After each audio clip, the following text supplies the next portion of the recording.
What is up, fight fans? Welcome to the MMA Plug presented to you by Mile High Sports. I'm your host, Jordan Kurtz. Give me a follow along online at Comments from the Peanut Gallery. We are coming to you live from the number 38 presented to you by Volo.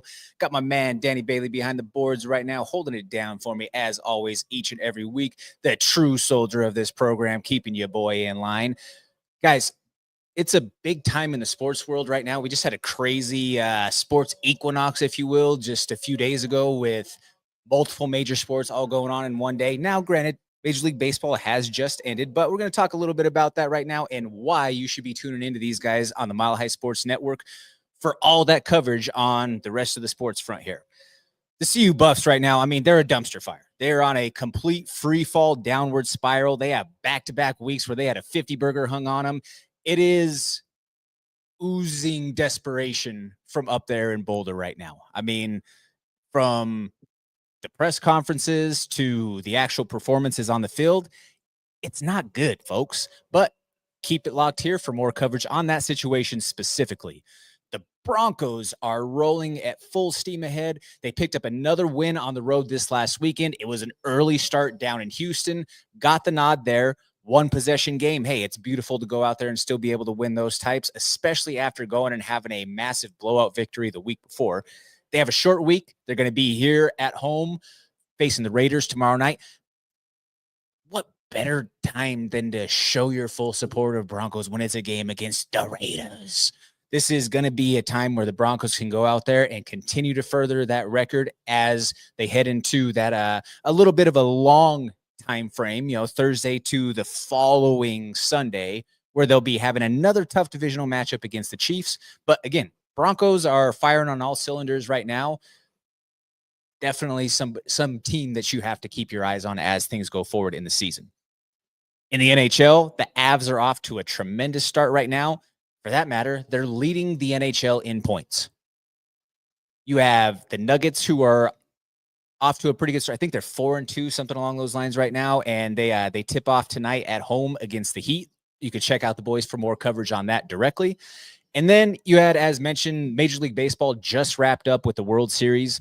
The Dodgers versus the Blue Jays in this 2025 World Series was arguably the best series of the modern era. There's some people who are saying that, oh no, that was, I believe it was Cubs Indians from about 10 years ago, somewhere around in that range. But nonetheless, you're splitting straws with that argument right there. There were multiple games that went into extra innings. You had tremendous star power, and along with the stars, I thought that it was also pretty cool to see a lot of the second-generation players that were in the fold for this World Series. One of them being Dante Bichette's son, Dante Bichette being one of the original Blake Street Bombers for the Rockies. Vlad Guerrero's son, who was one of the stalwart figures of baseball throughout, the 2000s and beyond. Now his son is absolutely crushing it. But the Dodgers raised their hands in victory. Clayton Kershaw got to ride off into the sunset as a multiple-time World Series champion. He's a Triple Crown winner. Ridiculous amount of all-star appearances. Multiple Cy Youngs. He is an all-time great who is arguably the greatest pitcher of his era. If you're asking me, there's really only one guy that can give him some true competition for who was the greatest pitcher of this era, and that's Justin Verlander. Some people are going to throw out the name Max Scherzer. Well, I'll give Max an honorable mention as a third there, but if we're talking who was the guy for this time frame, it's hard to argue against Southpaw Kershaw. Verlander certainly has his points to be able to contest that, but Kershaw did it with the same team for the entire time. And he did so while being a workhorse for the majority of those years. Again, just somebody who will be looked upon, as history reflects, as one of the greatest pitchers to ever do it. Make sure that you check out the rest of the Mile High Sports crew for more coverage on all the rest of the sports world, whether that be on the website, milehighsports.com. Check out the magazine. We've got merch drops that are coming around down here at the number 38. If you're interested in some Mile High merch, we've got a merch machine that's there that you could pick that stuff up on demand. So a lot of good things happening over this way. Make sure that you hit that like, share, and subscribe wherever possible. Moving to the Colorado Rundown. Guys, if you have the chance, please buy your tickets directly from the fighters. It certainly helps them in terms of their commission and growing their platform. For those of you who listen every week, this might be a little bit of a broken record, but again, if you can buy the tickets in person, a paper form of that ticket, that's going to save you money, but it's also going to be the best thing to help guarantee that fighter's commission for them, because they are the one who is handling the exchange versus anything that may happen through an online portal or any of that sort of stuff. You have CJJC back in the mix on December 6th. It is going to be a grapple party going down at the Stampede. You have a weekend of a ton of shows going down. The following week, you have Sparta with some events going on. You also have 5280 Muay Thai going down on December 13th. That's a Muay Thai matinee at the Stampede as well. You have Colorado Combat Club on December 20th.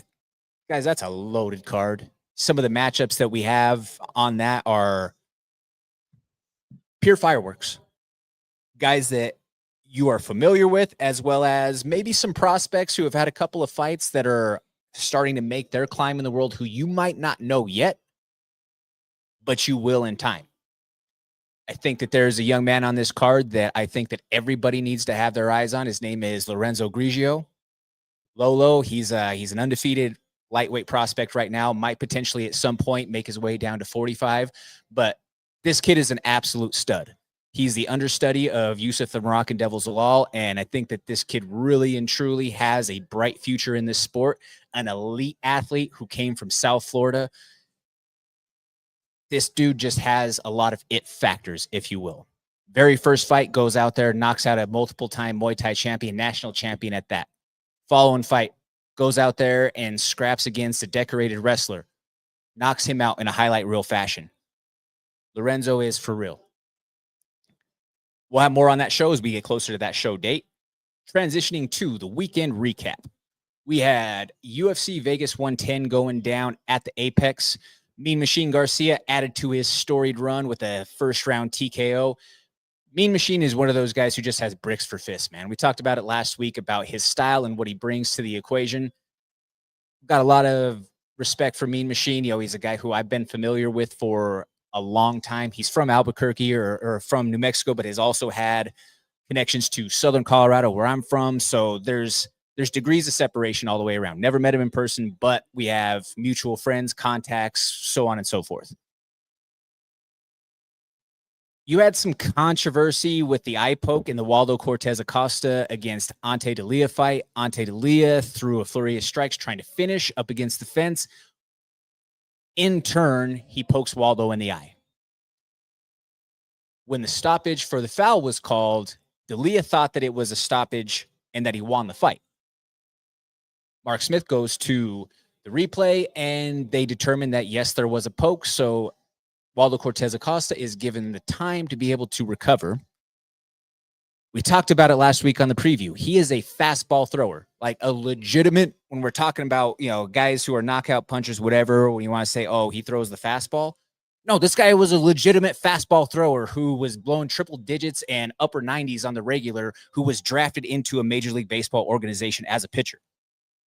Once that fizzled, transitioned into fighting. Well, throws the fastball and puts Ante Delia away. Again, some controversy based off of the eye poke there, but it's one of those, hey, it's fighting. It is what it is. There definitely needs to be, and there is a lot of discussion going on with the eye poke discussion, with some of the fouls, so on and so forth, along with a number of things. You had 39-year-old Jeremiah Wells getting it done against Temba Garimbo.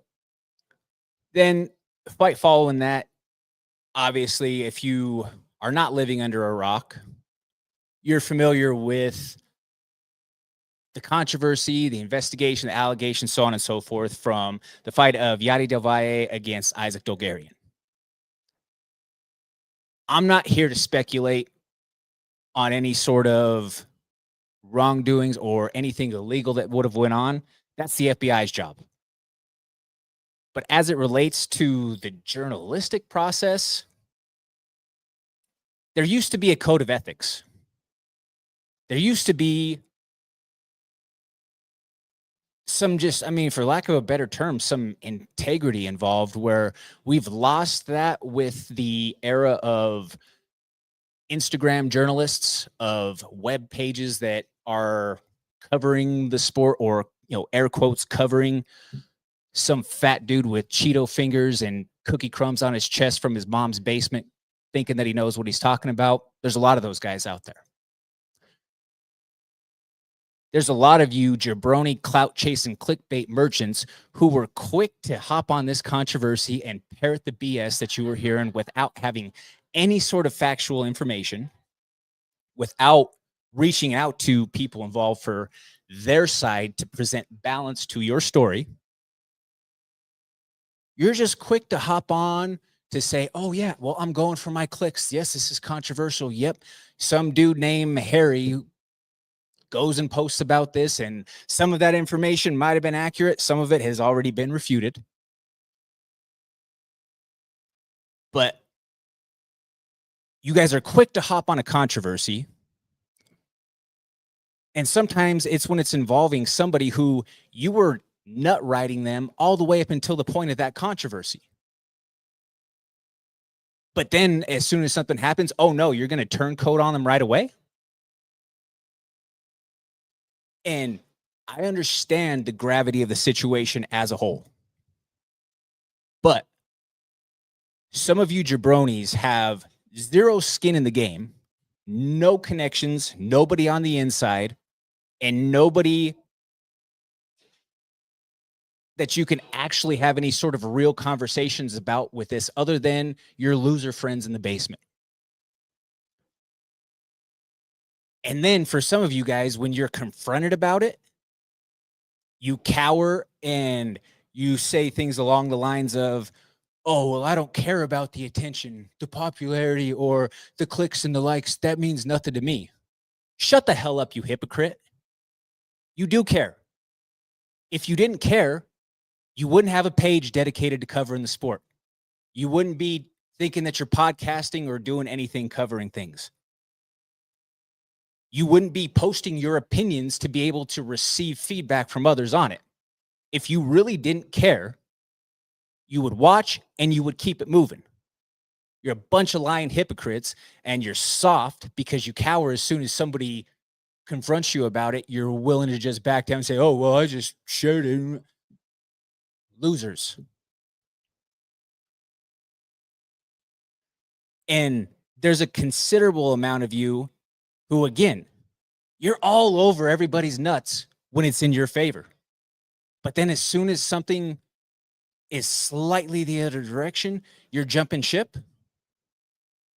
And then for you guys who you choose to only hit me up or bang my line whenever there's controversy or when there's adversity with teammates or friends of mine,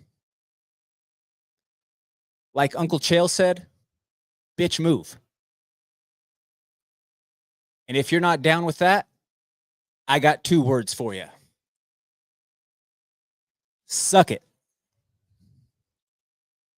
Now that we've gotten that one out of the way, because I'm sure there was plenty of you who were tuning in to see what some of my thoughts on that specific situation were. That's all that we're going to hit on. We'll move along to the next portion. Chuck Buffalo goes out there and gets the finish against Daniel Frunza. You had Alan Nascimento, who he weathered a storm early on from Cody Durden to go out there and get the win. It wasn't looking good for Nascimento early on. I mean, his head stayed on the center line. He was moving straight back, not really working off angles. But again, Nascimento is, in his own respect, he is a savage. And he was able to weather that storm and ultimately lock down the submission. You had Timothy Kwamba, who had a complete banger with Chang Ho Lee. Dante Johnson was trying to punch the lights out of Cedricus dumbass. You want to talk about a bad performance? Let's look at Cedricus Dumas. I mean, he did about everything possible to avoid engaging in some of those sequences with Dante Johnson, and then ultimately end up getting submitted in the second round. That makes Cedricus 0-2-1 in his last 3.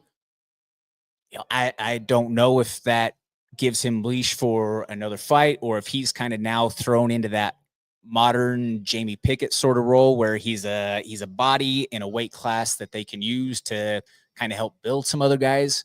I guess we'll see in time.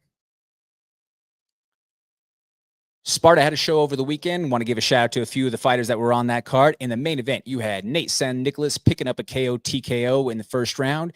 You had Emma the Peruvian Predator Soho picking up a win in that title fight by armbar. Our boy Mace Sellers, he picked up a TKO victory. Hey, that if you go back and if you look at the highlight reel for Mace's knockout, it was damn near some AJ Matthews type of situation there. If you all recall a fight that happened in Bellator, it's probably at this stage close to like 8-9 years ago, somewhere around in there. But AJ Matthews knocks a guy out, but in turn, he was throwing a combination. He knocks him out with one of the first strikes thrown in the sequence. As he's crashing down to the canvas, the final strike in the combination was a kick.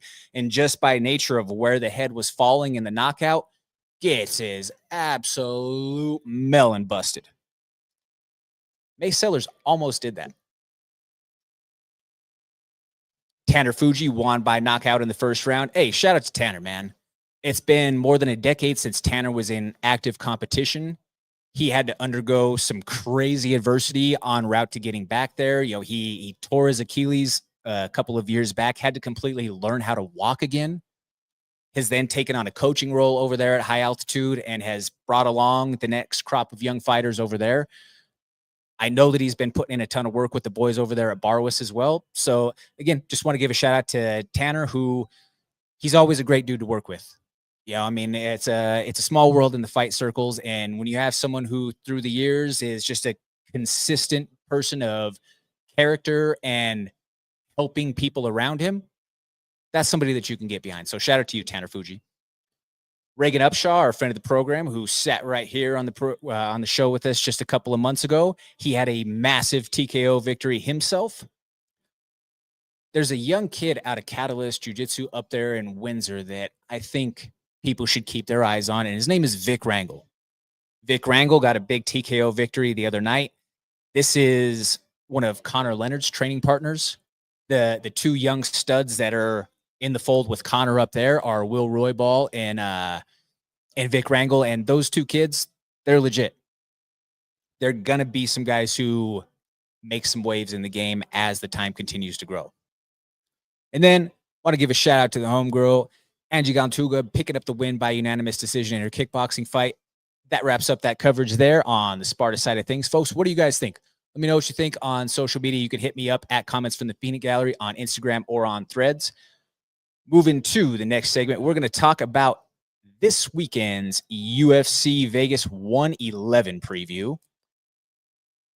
We have in the main event, you have Gabriel Bonfim taking on Randy Rude Boy Brown.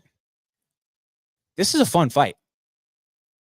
You have Bonfim coming in at 18-1. You have Randy Brown at a 20-6 clip, but Randy Brown is a guy who on any given night has the chance to go out there and do something special. He's kind of an alien for the division with his dimensions, with his tall and as lengthy as he is with his reach. Bonfim is a threat everywhere, though. He can finish you on the feet, and he can certainly wrap you up on the ground. Sometimes styles make fights, though, and Randy Brown is a very quick one, too, and again, that's why they fight the fight.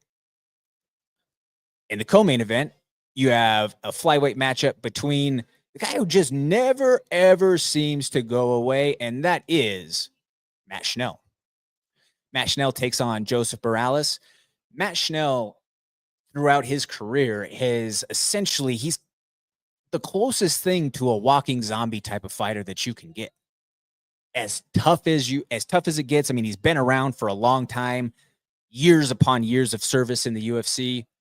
You look back at that fight that he had with Sumaderji, he was all but gone, completely separated from consciousness, finished, to go on and then tech sub Sumaderji in a pool of his own blood. That's a guy who is a threat in any sort of fight. He's a flyweight Darren Elkins, just more technical.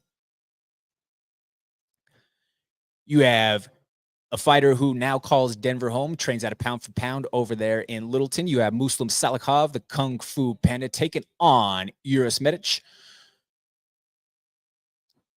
Muslim Salikhov is a guy who now, he's north of 40, but this guy is still winning fights at a high level. And he's still doing things that defy Father Time. He has some of the best spinning attacks on the entire roster.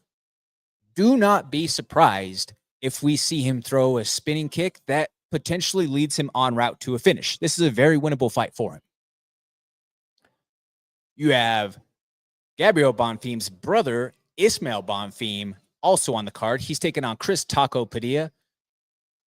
Taco's had some ups and downs so far in his UFC run, but he's a violent fighter who definitely presents some issues. But the explosiveness and the movement from Bonfim could very well present some major issues for Taco. From a purist standpoint, I really like this next fight. But in terms of from a casual perspective, I understand where some people might balk at this matchup. You have Ricky Simón taking on Raoni Barcelos. Two guys who are absolutely dog tough. Oh, by the way, who was the last person who bested Merab? Who was the person who had Merab just kind of kicking his legs at the end of the fight with the guillotine? Oh, yeah, Ricky Simón. Raoni Barcelos, on the flip side, is a guy who on any given night is just one of those long-in-the-tooth veterans who will present issues because he's so multifaceted and skilled. A really solid grappler. Neither one of these guys is anything to write home to mama about when it comes to striking or on the feet. I do believe that Ricky Simón has a power advantage. But again, from a skill standpoint and the grappling pedigree that each of these guys have, this has the makings to be a fun fight from a purist perspective. It might not necessarily be one that for the casuals out there fits your fancy.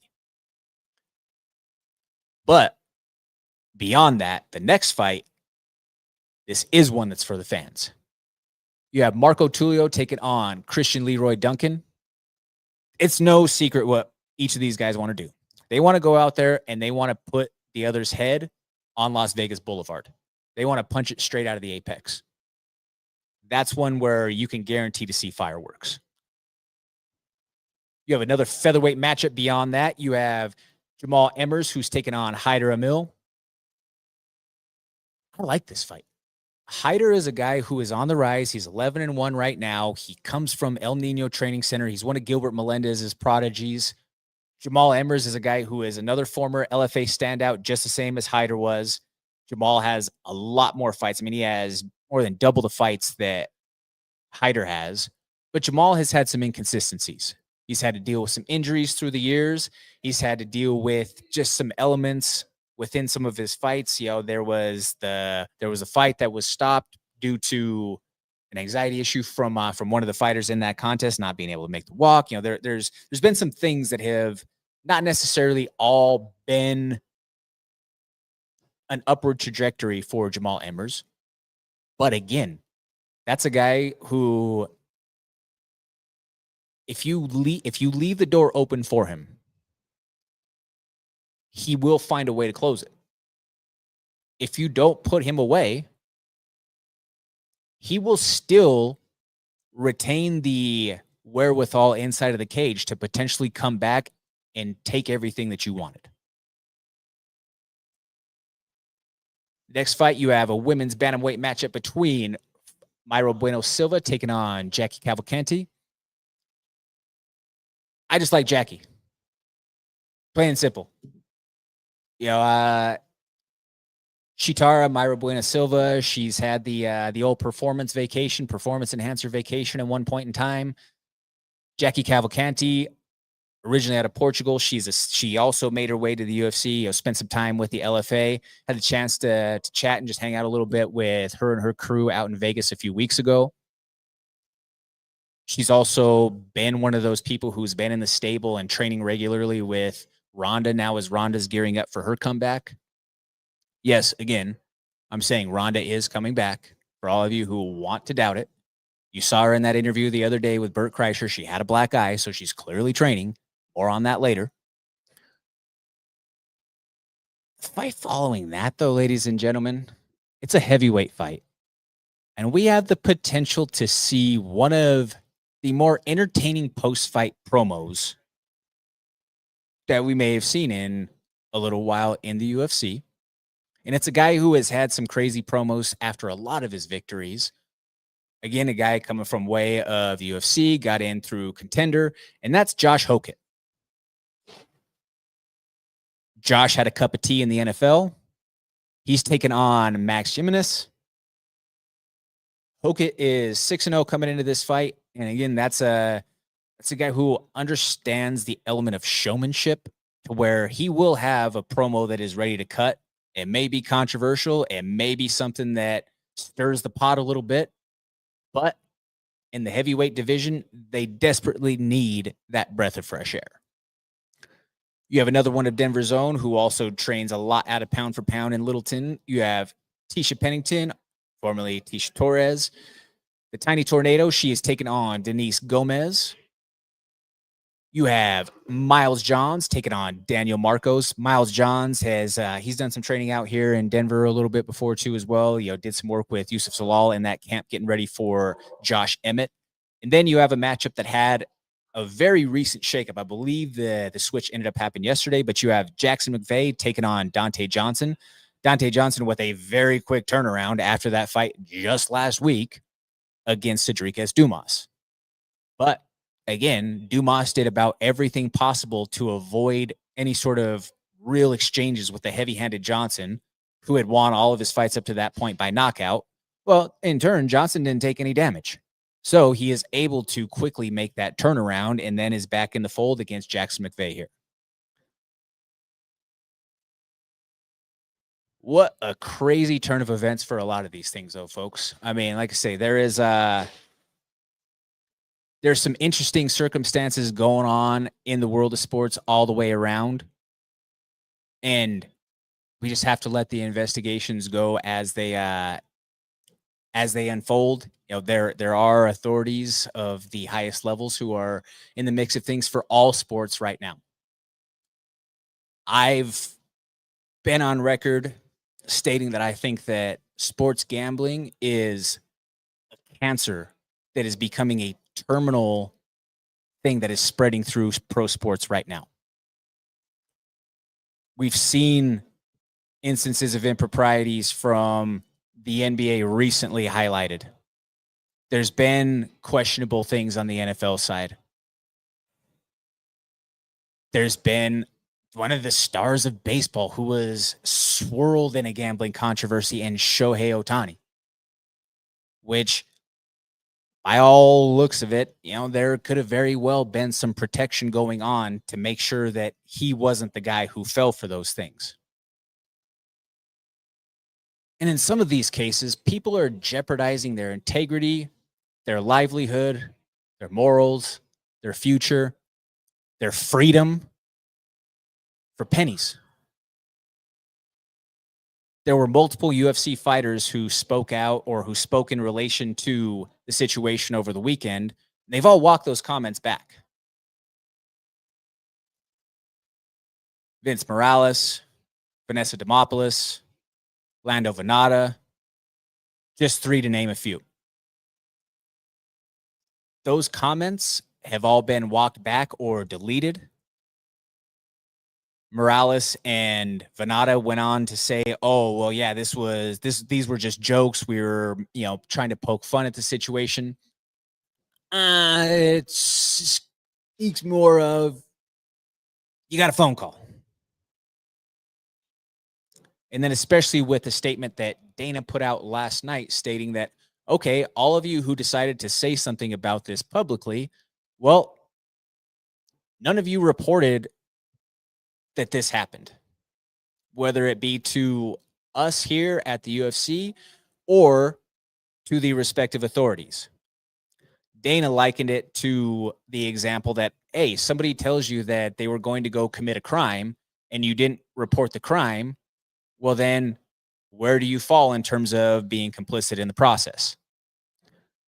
And he also went on to say that, okay, you who did say something about this, well, now you can expect that you will be having the old Cash Patel visit as well. It's something that all the way around, they need to get a grip on in all sports. I recognize that there's been gambling instances or point shaving, so on to speak, or whatever across all sports for a very long time. There's documented issues of it for decades. But it has never been easier for these things to happen than it is today. Once upon a time, you didn't have at the touch of your fingertips the opportunity to go and place any wager that you want, along with having a crazy amount of prop bets that where you're finding a lot of these issues, whether it be, like the Terry Rozier situation of telling guys to bet the under and then, faking your injury or whatever, and then that's what you're cashing out on, or any of these other situations. You didn't have that in the past. Once upon a time with sports betting, no, it was more or less, yeah, you had your spread, you had your money line, and then you had maybe a couple of little things that your illegal bookie might have put out there for you. There wasn't with every single contest this running back, does he have more than 3.5 carries in the game? There wasn't does this guy have 3.5 assists or more in an NBA game? There wasn't does the fight finish in under 7.5? Like there wasn't these sorts of things in past years. There wasn't the amount of offerings available for action to be had where people can then fall into line or fall into the temptations of corrupt activity. That did not exist even 10 years ago. For that matter, push you back 5 before a lot of these states have begun to jump onto the board of legalizing sports gambling. There's 38 states in the nation right now who have it legalized, with a 39th by the end of the year that will bring it into the fold. You also now have a situation where the NCAA is allowing for athletes to gamble. With the network from alumni who go on and into the league and the carry back toward their respective programs or any of the networks of the people that they came up with, what can possibly go wrong? Where is there any sort of conflict of interest in all of this? And there's definitely no way that any of this eventually sets the whole thing on fire and burns it down to the ground. The issue is the toothpaste is out of the tube. There is too much money that is being made by these books legally for things to ever get reversed at this stage of the game. How does this end for pro sports as a whole? It's not good. It is definitely not a good situation all the way around for all things involved. You have the worldwide leader in sports, ESPN. Well, what does ESPN also own? What do they house underneath their umbrella of holdings? ESPN Bet. They have partnerships with multiple major organizations out there as far as sports, whether it be the NFL, them having now NBA as a home, some of the other sports. And so you can't tell me that in itself is not a conflict of interest, that there isn't incentive for them at times to make sure that the house wins. There's been plenty of examples that have been pointed out from, say, the NFL games. Crazy enough that some of them just happen to keep on being in the Chiefs games. But the door for speculation has been blown off of the hinges, and they've got to get a grip on this thing quickly, Otherwise, the trust of the public is going to continue to diminish, and we are heading toward a potential timeline or a situation where the sports world that we know or that we have grown to come accustomed to throughout our lifetimes may no longer exist in that way. Or there may be some crazy things that happen that pretty much delineate where they're at. There will be much bigger heads that roll, especially as some of these guys that have been arrested go through more litigation and they start getting years thrown at them in federal prison. There's gonna be some guys who start singing like canaries and snitching to try to save their own asses in the process. I'll give you one example alone of this. How do you have a Gilbert Arenas who gets arrested at the end of July? He's out within a very short amount of time. Back released out onto the streets, back into all of his media opportunities and so on and so forth, with nothing really that seems to have so far came from that.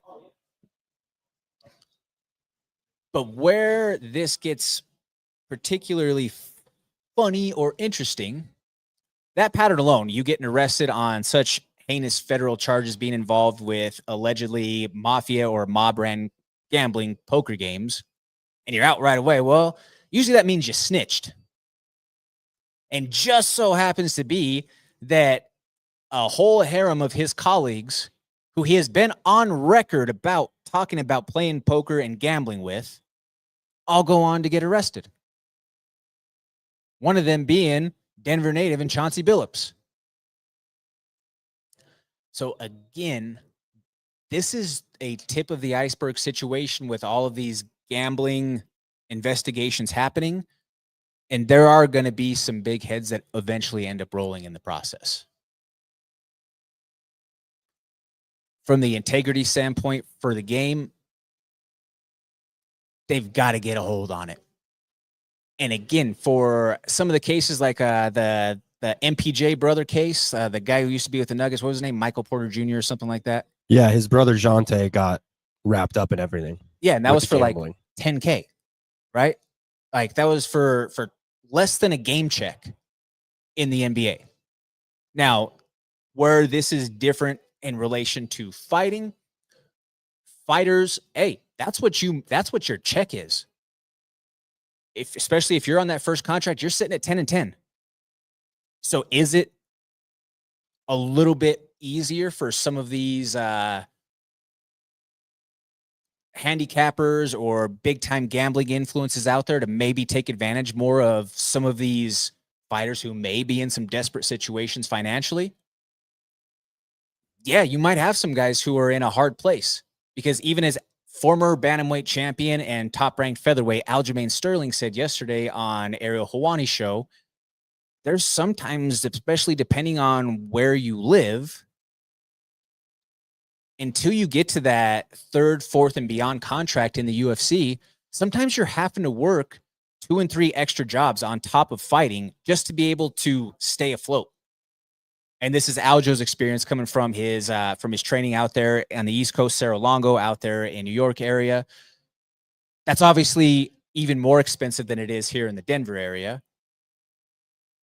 Versus, some of those guys in South Florida, expensive to live in the Miami area. The guys in NorCal, expensive real estate. It's a lot easier to prey on people who are in a desperate situation. The investigations will unfold as they go, I guess.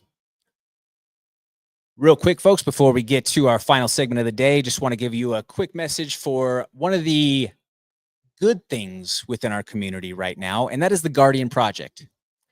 The Guardian Project is designed to provide jiu-jitsu for all. Their mission as a 501c3 nonprofit organization is to be committed to providing free youth jiu-jitsu scholarships to underserved youth around the world. Guardian is dedicated to offering children year-round stability and consistency through their programs, focusing not just on their physical transformation, but also on fostering positive friendships, mentorship opportunities, and a secure environment during these turbulent times.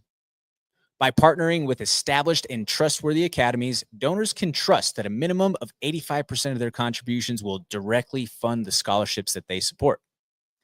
There are more than 391 underserved youth students that are currently fully sponsored within the 17 projects worldwide for Guardian. You can check out factoryxmuaythai.com to make your tax-deductible donation and help support a student in our community today. And now, we're going to go 3 rounds. Danny Boy, what do you have? All right. Ronda Rousey created quite the stir on Bert Kreischer's podcast last week, especially with her comments on Joe Rogan. What are your thoughts? Ronda did what Ronda does. She's a very polarizing personality. She talked about how MMA fans are the worst fan base because of the disrespect that they show fighters once they're no longer on top. And then she also likened it to an example of WWE fans, 2 things that she was involved with at the highest of levels, just for the record, for those who might not be aware. But she said WWE fans treat their former champions with a level of reverence and respect. And for some of them, they are, no matter what, they're held in like a God tier, legend tier, whatever you want to say. She's not entirely wrong here. She went on so much as to say, oh, well, GSP lost and he's done and gone. Well, he isn't anything. Chuck Liddell lost. He's done. He's washed. He's gone. He isn't anything. When she used her own self as the example. She's not entirely right, though, either. Because there are former champions of our world who are held in such high reverence. GSP is one who is widely loved. I mean, GSP, people have gone so far on the revisionist history that they forgot some of the controversies that GSP was embroiled in throughout his career. They treat him as this golden poster child who has done no wrong, but they forget that there was an actual hearing about Greasegate. They forget that there was an issue with the weigh-ins at UFC Canada when he fought Nick Diaz. They forget about some of these things. They forget about where the diverticulitis could have potentially came from. They forget about some of these things, which, hey, that's the past. It is what it is in that sense. And George is an incredible ambassador for the sport. He was one of the all-time greats that we had. But again, it's not to say that he was completely clear of any sort of wrongdoing throughout the entirety of his career. She talked about how, Khabib is held in only such high regard because he walked away while he was on top and he didn't keep going long enough to really see himself tested or to have that torch passed along. I don't know if I can really get on board with that talk right there. Did Khabib leave with fights still on the table, with years left on the clock? Absolutely. But at the same time, I respect Khabib for making the decision that he did, and that, hey, he said that it was a promise that he made to his mother that he wasn't going to fight at all once his father Abdulmanap had passed away, but then came back for one fight following that, where was his swan song, wins by finish, and retires. He's honoring that promise that he made there, and he's bringing along a next crop of generation of fighters. And by that, I think that losing the influence of Abdulmanap, it definitely took away some of his fire or his personal drive. And this line of work in professional fighting and at the highest of high levels, and given that he was a champion in the lightweight division, who historically is arguably the most talented division year after year through the sport, you are facing dangerous buzzsaws in every single fight as a champion. So if he no longer felt that he had that fire, that drive, that will to get out of bed every single morning and to go chase the greatness and being that dominant champion, I respect him for having the wherewithal to say, nope, I gotta walk away at this point. And it's also not to say that Khabib hasn't had his share of controversies either through the time, because he has. Overall, I do believe that at large, MMA fans do want Ronda back in some capacity. They do want to have that loving embrace for her, but she has to be open to receiving it. She hasn't came back around. She hasn't been in the mix ever since she retired from the Nunes loss. Naturally, there are going to be criticisms, but there's also going to be a lot of love and praise. That just comes with the territory when you've reached the status that she has. Regardless of her personal disposition, I still believe that Ronda is a Mount Rushmore fighter, male or female, when it comes to macro level impact, as well as growth to the sport as a whole. He transcended barriers on a mainstream level and brought more eyes into the sport at that time than we had ever seen before. When did we have fighters who were on these daytime talk shows that go out to middle America and start having, basically brought in the entire era of women having an interest in fighting? Prior to Ronda Rousey, Dana White had a hardline stance that women will never fight in the UFC. But then her performance against Miesha Tate in that final Strikeforce fight that they had was so convincing, and the aura that Ronda brought about her, the Rousey mania crowd that she had behind her, changed the entire game. So again, I think that Ronda's influence, when we look at it historically, when it comes to women's MMA, is unparalleled. It's unprecedented. Within that same interview, she turned heel on Joe Rogan and cut a promo on him saying that he's never fought, he's not an expert, he's just a fan with an audience. Which definitely, probably put old Birdie Boy in a little bit of an awkward position, given that Bert Kreischer is one of the Rogan Sphere guys who has had a close connection with Joe for so many years, and talked about how, he, right on the way walking over to the studio to record with Ronda, was on the phone with Joe. But from this side of things, this is where, again, Ronda does everything that she can to potentially almost shoot herself in the foot. Did she forget about all the love that Joe showed her throughout the years? Did she forget the statements that Joe made, such as, she could go in there and give Floyd a run? Did she forget some of those aspects where he went out on a limb or extended himself to promote and elevate her? Looks like it. Now, does Joe have some out of touch moments? Definitely. But that's also kind of to be expected when you're a 58-year-old multimillionaire who is the most famous guy on the world. So you have to kind of remove yourself from a lot of the public eye and a lot of things. He's no longer at his age, and with some of the injuries through the years that he's had to have some surgeries or have some knee injuries, some other joints that have had some work on him. But he's no longer a mainstay in some of the toughest training rooms that Southern California had to offer through the years. You can't not call him an expert. He may not have had a formal MMA fight, but for someone who has been as in depth with the game over the last nearly 30 years, not a full 30, but as far as his involvement with the UFC, but close to it at this stage, I agree that Taekwondo matches, they're not real fights, even though you can get knocked out, but the rule set is extremely limited in terms of what MMA fighters would consider being an actual fight. But he did have legitimate kickboxing fights.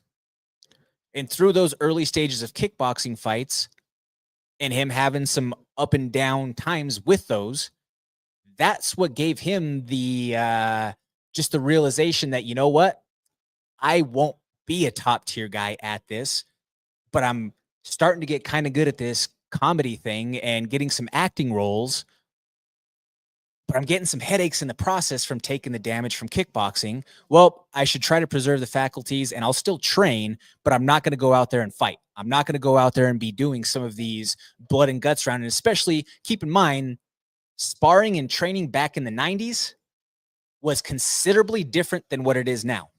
If you ask any of the old school guys who are still around or involved with the sport, said no, like you talk about now with today's training where there is programming or you're working on specific situations and sequences. The old school days, no, you put on your headgear, you put on your gloves, had your cup and your mouthpiece, and you got down. Sometimes guys are dropping left and right in training rooms. That's the way that it was. And especially coming up in a very gritty city of Boston, where you had some storied names of just incredible fighters up through that time. Yeah, it's a lot harder. But when we start talking about his actual skill set, he had a world-class spinning back kick. World-class so much to the point that, that guy that we just mentioned of being one of the all-time greats, Georges St-Pierre, was one of the many fighters who sought Joe out specifically, flew out on his own dime to go train with Joe to learn how to throw this spinning back kick. There's videos of this on the internet from, 10, 15 years ago, whatever it was that you can find of this. What about him being a jiu-jitsu black belt in both sides of the discipline of gi as well as no gi from professors who are some of the most dignified and respected in the world? Eddie Bravo and Jean-Jacques Machado. You can't say that he's not an expert. Next round. Round 2, the fight between Jake Paul and Gervonta Davis, scheduled for November 14th, has been scrapped due to new domestic violence allegations against Tank. Will they find a replacement? First and foremost, I've said it for a long time, Tank's a terrible human being. Tremendous talent in the ring, but he's a terrible human being. This marks how many different domestic violence charges across the years. And I get at this stage, he's not been convicted of anything. It's only allegations. But where there's smoke, there's fire. And when you have the repeat history or when you have the amount of offenses that he does related to this, you no longer get the benefit of the doubt. It's the same thing as old dumbass Rodriguez. You guys lost the benefit of the doubt with as many times as you've been arrested or have been found guilty of said charges. According to Nate Diaz, he's accepted the fight. The most recent statement from Jake Paul, though, which was yesterday morning in relation to Nate's last night post, but Jake said, thanks, but no thanks. And also gave Nate the tip of the cap that, hey, Nate Diaz is a G for being willing to step in, but thanks, but no thanks. Well, Nate last night, though, said, fight accepted. So we haven't seen up to this point of the program that there's been an update on those talks. But there was also some barbs traded back and forth between Jake and Francis Ngannou, which I thought was a little bit interesting, given that Jake was somebody who championed and tried to elevate Francis with their PFL connection and in the anti-Dana rhetoric through the time. But then Jake goes on to try to basically goad Francis into having a fight, or, pretty much barbing him and trying to elicit a response. And Jake said that Francis is too scared to fight him in boxing because he already got humiliated in the squared circle boxing once. Francis's reply to that was, choose your words wisely, boy. This won't happen soon, but if this is something that eventually ends up on the horizon, I'm in for a Jake versus Francis boxing match. That's somebody who is still older than Jake, but it's going to be a lot closer in weight. It's going to be a lot closer in terms of where they're at as far as their actual boxing situation or their boxing career skill, so on and so forth. Francis is definitely bigger with more power. But if we're going to talk about one that's a little bit more in line, because if you make the Nate fight again, he's so much bigger than Nate already. He's younger, he's more explosive, and Jake is getting better. Got to give the kid credit in terms of the actual technical prowess. He has gotten better, but we're not going to act like he's a world beater over here. Who do you guys think should be the fill-in? Do they find somebody officially before that November 14th date? Let me know online. Next round. BJ Penn made headlines again with his 6th arrest in 2025, this time for assaulting a man at 1 a.m. He is currently out on bail with his next court date on December 2nd. BJ's well connected, but is this the charge that finally puts him away?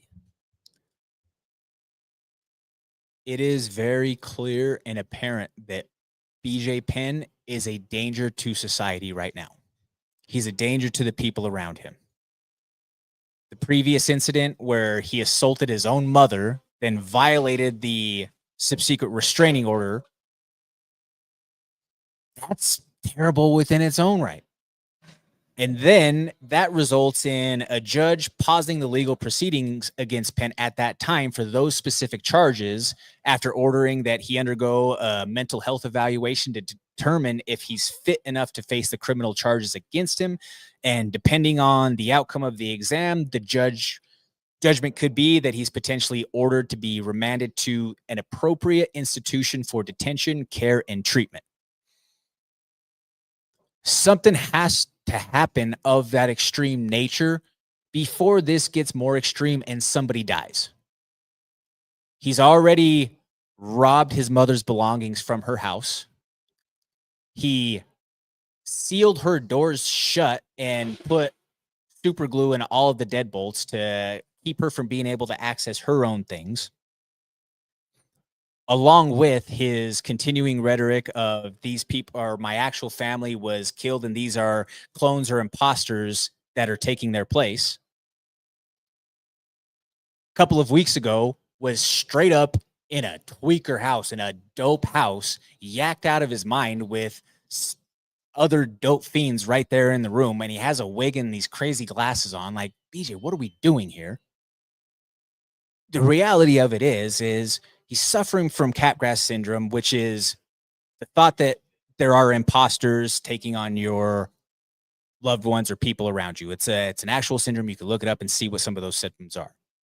You couple that with being tweaked out on ice, and you add the elephant in the room of CTE into the mix, and you're looking at what is going to eventually be a fatal combination for somebody out there if the law does not do their job. There is enough, in my opinion, there's enough evidence right now that supports that BJ Penn should not be walking free. He is a danger to his mom. He's a danger to his siblings. Imagine this. You have a former world champion fighter who has his mother pinned up against a car assaulting her, and she's having to scream at the top of her lungs for one of her other sons to come and pull him off. Where does the next step go? What is the next level of progression that somebody who is in a deteriorating state, who is spiraling out of control like BJ goes to do? We hope that it does not get to that point. But just like that, folks, we are all out of time. I want to thank you all so much for tuning in for another week of original combat sports programming. You can let us know what you think. Hit me up on Instagram or on Threads at Comments from the Peanut Gallery. Let me know if you guys have any thoughts on the topics of today. Got my man Danny Bailey behind the glass, always holding it down for me. Thank you as always. And I want to shout out the rest of the Mile High Sports crew. Lots of things going on in the Denver sports world throughout the rest of the week. You can catch us back here next week, same time, same place. This is the MMA Plug presented to you by Mile High Sports.